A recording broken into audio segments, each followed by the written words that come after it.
now to Ross Abbott, British Army veteran. He's a former Army and Advisory Board member for suicide prevention charity Ripple. Ross, thanks for joining me. A very, very good morning to you. Jules, thank you very much for having me. It's a pleasure to be here. Could you just give us the gist of the numbers that have been reported to you? So every year the Ministry of Defence releases a paper which kind of starts to look at the statistics for mental health and for suicide within the tri-services. And what we're seeing is same again, the numbers pretty much the same as last year. Male suicide rates have increased since 2017. We're still lower than the general public at Civilian Street. But actually, what we're starting to see is whereas the highest rates in civilian life are males 45 to 49, we're actually seeing the highest rates in the armed forces are males under the age of 20. So when we put that into perspective, during the Afghanistan campaign, there were 454 servicemen and women who made the ultimate sacrifice for their country over a 20-year period. Since 2017, so an 18-year period, 526 deaths have been attributed to suicide for serving and veteran community. Tell us a bit about the work that your charity Ripple does to try to mitigate that situation. Yeah, of course. So Ripple is an amazing digital crisis intervention tool. So it can sit on school Wi-Fi's, sports places, venues, the workplace, train stations. And basically, what happens? It's a browser extension that can either go on, let's say, onto computers or Wi-Fi. And what it does, it discreetly intercepts when people are using a search engine on a laptop or on a phone or on an iPad or a tablet. It discreetly intercepts the harmful online searches that are related to self-harm and suicide. So if you put in a trigger word, it would notice that. And then what would happen?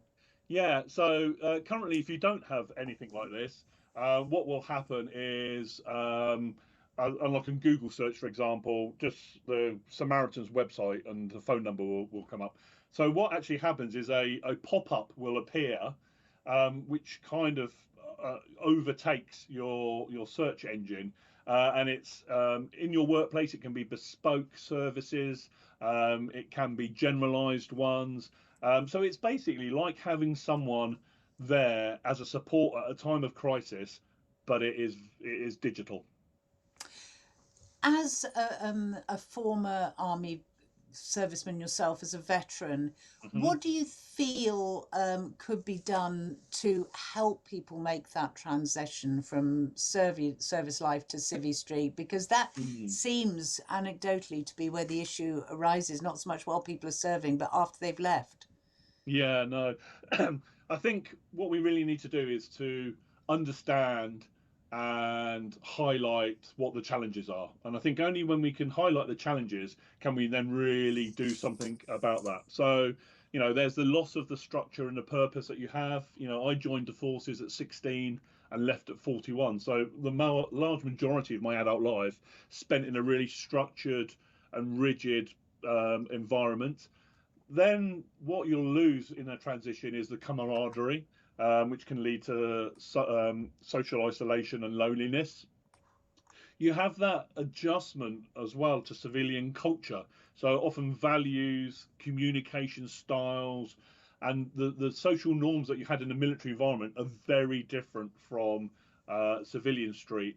Also your experiences, maybe operational tours, your goals and your objectives that you thought that everybody stood for. As you transition, sometimes there is a kind of a moral crisis that happens because not everybody thinks the same way about deployment to Afghanistan, for example. Mm. Then you've got the mental health challenges that you have potentially coming out, and my own mental health challenges only really surfaced once I left the forces. And I think for me personally, it was to do with the rigidity and the the structure. So I think what we really need to do is to support veterans in that transition more. Is it getting any better? Because I mean, a great deal was said about perhaps my grandparents and parents' generation, the stiff upper lip. We don't talk about it, kind of attitude. And now we are all encouraged to be much more open about our mental health. Is that helping or not? I think it is definitely.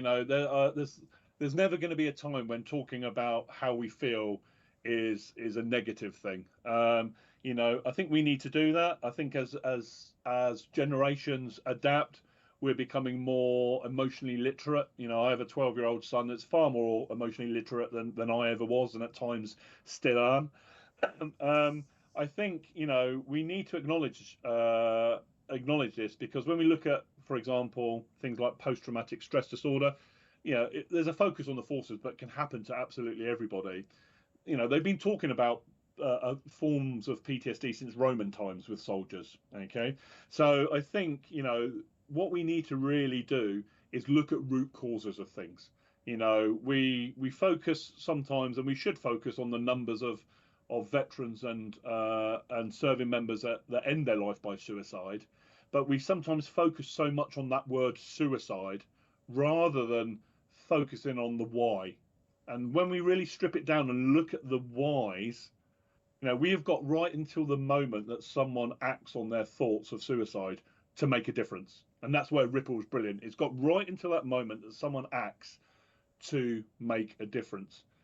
And thinking about that why, we can start to be proactive of supporting people so they don't get to the point. So they're not Googling something disturbing on a railway platform. If people want to find out more about Ripple, it's presumably you can search for it, but it's not spelled as you might imagine, is it? No, it isn't. So, we've got Ripple suicideprevention.com, but what you'll find is the I in Ripple, it isn't a spelling mistake. What you'll find is instead of the I, it is a semicolon. And the semicolon's been used and adapted to many suicide prevention organisations, because actually, instead of the full stop, which ends the sentence, semicolon means actually we pause, but we can go on and we can continue our journey. There you go. I've learned something today. Ross, thank you very much indeed. Lovely to talk to you. We're doing this via video link. I must say, you've got a splendid beard. It's very cool. Oh, thank you very much. Thank you very Lovely to talk to you. You Take too. care. Thank you. Bye-bye. Bye-bye. Ross Abbott there. And of course, if